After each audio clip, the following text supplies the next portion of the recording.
पिछले सेशन में हमने बेसिक कमांड्स जैसे कि पेज ब्रेक, इंसर्ट फील्ड और टेक्स्ट बॉक्स इत्यादि के बारे में जानकारी ली थी। इस सेशन में हम बात करने वाले हैं अगली कमांड इंसर्ट स्पेशल कैरेक्टर के बारे में। वो कैरेक्टर्स जो आप स्पेशल रहते हैं, जो आपको नॉर्मल कीबोर्ड पे नहीं मिल पाते, वो यहाँ से आप प्राप्त कर सकते हैं। इसके लिए आप स्पेशल कैरेक्टर पे क्लिक करें। आपके पास कुछ कैरेक्टर्स की लिस्ट जो आपने रिसेंट प्रयोग की है वो यहाँ पे आ जाएगी। यहाँ देखिए स्पेशल कैरेक्टर्स हैं जो मेरे कंप्यूटर में रिसेंटली यूज़ किए गए हैं। एक यहाँ पे आपके पास कॉपीराइट का कैरेक्टर आ रहा है जो आपको नॉर्मली कीबोर्ड पे नहीं मिलता। मैं अगर इसे क्लिक कर दूँ तो ये मेरे पास यहाँ इंसर्टेड हो जाएगा पेज में।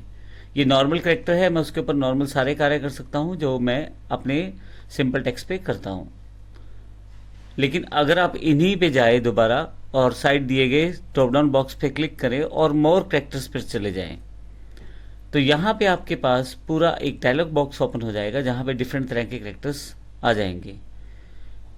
अगर आपको इसका नाम पता है तो आप सर्च कर सकते हैं, लेकिन आप चाहें तो यहाँ से फ़ॉन्ट सेटअप करके अलग अलग तरह के कैरेक्टर्स देख भी सकते हैं। जैसे मैं क्लिक करता हूँ तो आप देखेंगे यहाँ पे नीचे वो कैरेक्टर्स चेंज हो रहे हैं।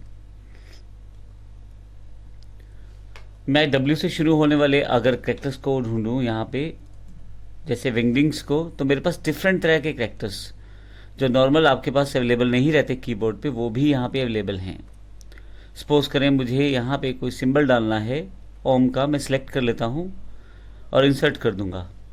जैसे इंसर्ट करूँगा मेरे पास ये इंसर्ट हो जाएगा और मैं इसे बोल्ड कर सकता हूँ। जो नॉर्मल एक्शंस हैं टेक्स्ट के साथ वो मैं ले सकता हूँ यहाँ से, और इसके साथ मैं इसका कलर भी चेंज कर सकता हूँ।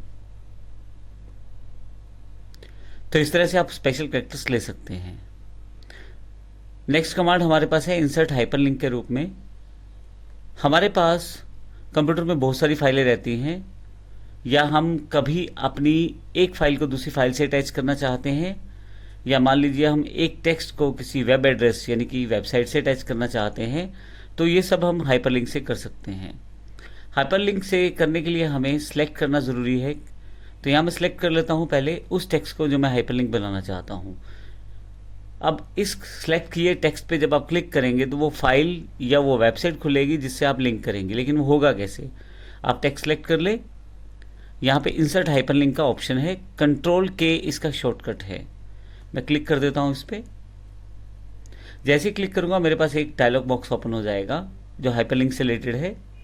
इसमें मेरे पास लेफ्ट साइड पे 4 ऑप्शन दिए गए हैं, इंटरनेट, मेल, डॉक्यूमेंट। मैं इनमें किसी भी तरह से हाइपरलिंक क्रिएट कर सकता हूँ। इंटरनेट का मतलब कि वेबसाइट, ऑनलाइन वेबसाइट से अगर मुझे हाइपरलिंक क्रिएट करना है तो यहाँ मैं यूआरएल टाइप कर देता हूँ। सपोज करें मैं यहाँ पे यूआरएल टाइप कर देता हूँ isstword.com और इसे मैं अप्लाई कर देता हूँ और ओके कर देता हूँ। अब आप देखेंगे जो कैरेक्टर्स या जो टेक्स्ट मैंने सेलेक्ट किया था उसका कलर डिफरेंट हो गया है यहाँ पे। इसका अर्थ यह है कि ये हाइपरलिंक बन चुका है। माउस इसके ऊपर ले जाकर रखेंगे तो देखिए एक इन्फॉर्मेशन आपके पास यहाँ आ रही है, कंट्रोल टू फॉलो लिंक। अगर मैं यहाँ क्लिक कर दूँ तो मेरे पास वो वेबसाइट खुल जाएगी। मैं अब इसे क्लोज कर देता हूँ। मैं फिर से यहाँ पे टेक्स्ट सेलेक्ट कर लेता हूँ और यहाँ पे इंसर्ट हाइपरलिंक पे फिर से जाता हूँ। आपके पास मेल का सेटिंग का ऑप्शन भी है, आप इस तरह से मेल से भी सेटअप कर सकते हैं अपना हाइपरलिंक, और डॉक्यूमेंट से भी सेटअप कर सकते हैं। मैं डॉक्यूमेंट पे सेटअप कर देता हूँ इसे। यहाँ आप उस डॉक्यूमेंट को फाइल का लिंक दे दें जिस फाइल को आप खोलना चाहते हैं जब इस टेक्स्ट पे क्लिक किया जाए। तो मैं यहाँ क्लिक कर देता हूँ और मेरे पास डेस्कटॉप पे एक लोगो पड़ा है, मैं इसे सिलेक्ट करके ओपन कर लेता हूँ और इसे अप्लाई करके ओके कर देता हूँ।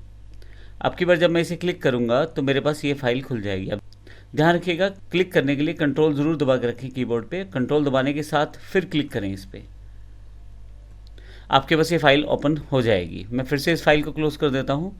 तब आपने एक तरह से वेब लिंक्स भी बनाया और एक लोकल लिंक भी आपने बना के देख लिया। इसके साथ आप चाहें तो नई फाइल भी ओपन कर सकते हैं। इसके लिए फिर से मैं हाइपरलिंक पे जाता हूँ। लेफ्ट साइड पे दिए गए मेन्यू से न्यू डॉक्यूमेंट, किस तरह की फ़ाइल आप खोलना चाहते हैं। मान लीजिए मैं स्प्रेडशीट खोलना चाहता हूँ, यानी कि जब मैं इस पर क्लिक करूँ तो कॉल-सी की फ़ाइल ओपन हो जाए। अब एक्चुअली ओपन नहीं होगा, वो नया बनेगा क्योंकि हमने न्यू डॉक्यूमेंट पे क्लिक किया है।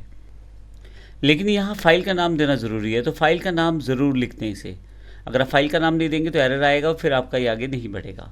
मैं अभी अप्लाई करके दिखा देता हूँ। आपके पास यहाँ please type in a valid file name, तो ये कैरर है, तो मैं अभी यहाँ पे एक फ़ाइल का नेम रख देता हूँ। माई फाइल के रूप में मैंने फाइल नेम रख दिया है। अप्लाई कर देता हूँ। अब देखें उसने चेक करते करते साथ में उसे एक फ़ाइल भी ओपन करके दिखाया है। मैं ओके करके इसे डायलॉग बॉक्स क्लोज कर देता हूँ। और जब मैं यहाँ पे माउस के साथ क्लिक करूँगा तो मेरे पास एक नई फाइल जिसका नाम माई फाइल डॉट ओडीएस है वो ओपन हो जाएगी। तो इस तरह से आप बड़ी आसानी से हाइपरलिंक का प्रयोग कर सकते हैं। यहाँ एक इम्पोर्टेंट बात, जिन जिन लिंक्स पे आपने क्लिक कर लिया है अगर आप देखें तो उनका कलर फिर से चेंज हो गया है। तो इसका अर्थ ये हुआ कि अगर आपके पास कोई लिस्टिंग बना हुआ है हाइपरलिंक का, उसमें से आपने कौन से लिंक क्लिक कर दिए हैं और कौन से नहीं, वो आप कलर सेटअप से चेक कर सकते हैं। जिन लिंक्स को आप क्लिक कर लेते हैं उनका कलर चेंज हो जाता है और जो लिंक अभी क्लिक नहीं किए गए वो ब्लूइश कलर में रहेंगे। तो इस तरह से हम हाइपरलिंक का इस्तेमाल कर सकते हैं। अगले सेशन में हम फुटनोट, एंड नोट इत्यादि के बारे में पढ़ेंगे। धन्यवाद।